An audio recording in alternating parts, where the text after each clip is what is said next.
Well. Y'all are a bunch of idiots. So if y'all buying a new car, y'all just a bunch of guinea pigs. And let's get right into it. If y'all buying these nice Chevys, Tahoes, whatever it may be, Tundras, you name it is junk. Why I say that? Well, they build these cars to last 100K. You'll buy it, you put it on to maintenance or whatever it may be, the mechanical fix, whatever. Nothing lasts. Old heads always say they don't make it like they used to. 100,000% true. I work on cars all the time, as this one right here is a LS turbo swap in a Nissan. It's a Gen 4, in which case it had a DOD that was very junk. And that being said, I had deleted it, got rid of it. And the cam's sitting up on the shelf, and the lifters I threw away because they're just junk. So, anyways, brand new cars, like 20 and up. It was in 2015. Hell, it started way back in 2005, 2006, where BMW and Mercedes, they had put biodegradable wires in a E30, or not E30, E60, in which case I have, and a Mercedes-Benz AMG, where there was $80,000, and people was buying these cars and having random fires. In which case, I didn't have a fire, but I see why they had fires. I worked on a lot of cars, variations from the shift column, straight six, all the way up to 2025, or not 2025, but 2023, 4. I just realized new cars are junk. I have a 2016 Jeep, and it has 150,000 miles on it. It's decent, but it's still junk. And why I keep saying it's junk, because they put plastic and all these things and lifters, they tick over time, or the little thing, whatever, and they just fail. They, like I said, they design things to fail at 100K. And they'll last a little bit past that, like, for instance. But like I said, the cars nowadays, they're just junk, and they mark it up so much. Like, let's say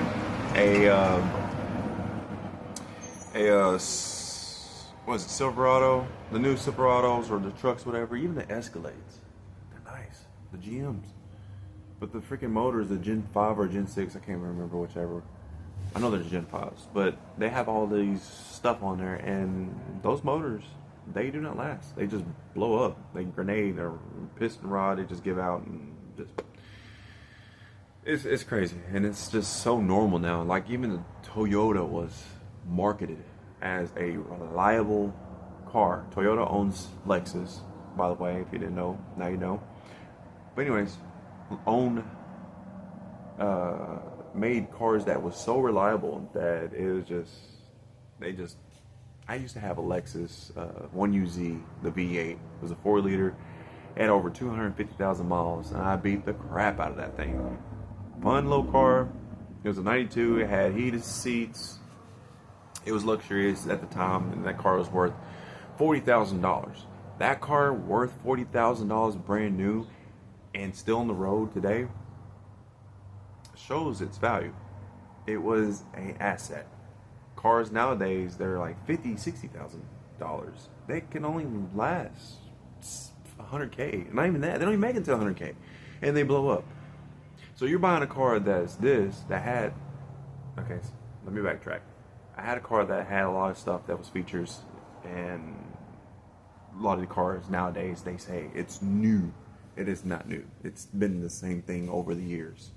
BMW and Mercedes did a lot of things. They put a lot of stuff in cars that, even Lexus, they put stuff in the cars, and you're just like, whoa, I ain't never seen that before. And there's those cars back then was like $40,000, $50,000 cars, but they was well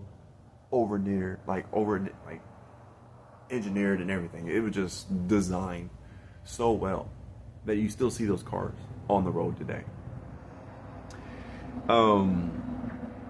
It's just crazy though. It's just, the thing is, they don't make cars like they used to, and a lot of old heads say it, and that's very true. You see an old carbureted car or whatever that's on the road, and it'd be putt-putt, but it has over like 500,000 miles. There's cars that had million miles. Dodge did it, Mercedes did it, but they realized, why should I make a car that lasts? Because that person will never spend their money. They will just keep that car, and you got one less customer. Have the same mindset, multiple people, they're gonna be like, nah, I'll just keep my car. It hasn't done me no wrong, and they just keep it. So they're like, no, we can't do that. We need to do this. We need to make a change. We need to make things fail at 100,000 miles. And then that's what they do. When your warranty's up, try to trade it in, because get you something new, get you something nice, get you something this, and then they take that car and fix whatever little things that it fixed and put it on a used dealership and then put it for market up again, so they get paid 2 times or however many times it goes to hand. It's insane. But the idiots are y'all. Y'all keep buying these new cars. Y'all are guinea pigs. That's all y'all are.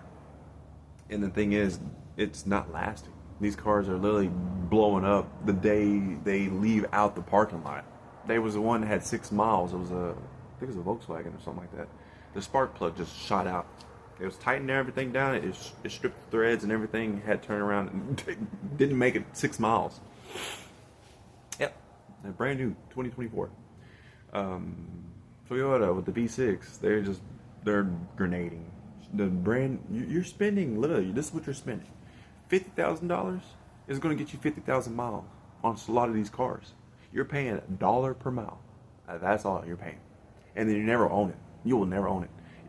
Tesla, they try to, hey, we made 1 million miles. We're just showing a good example. Get you a Tesla. After 18 motors, they have 3 and some select motors, whatever, but 18 motors and 8 batteries, 1 million miles. Woo! But Dodge Cummins, 1 motor, multiple transmissions. I think it was like a couple of transmissions, made it 1 million miles. Mercedes did the same thing too with their straight 6, 1 million miles, 1 motor. I think it was original transmission too. And they had a plaque on that. And they realized, like, we can't make these cars reliable because people will never trade it in. So that's how it is. It is what it is, but saying sad is y'all idiots and y'all keep buying it. So what can we do?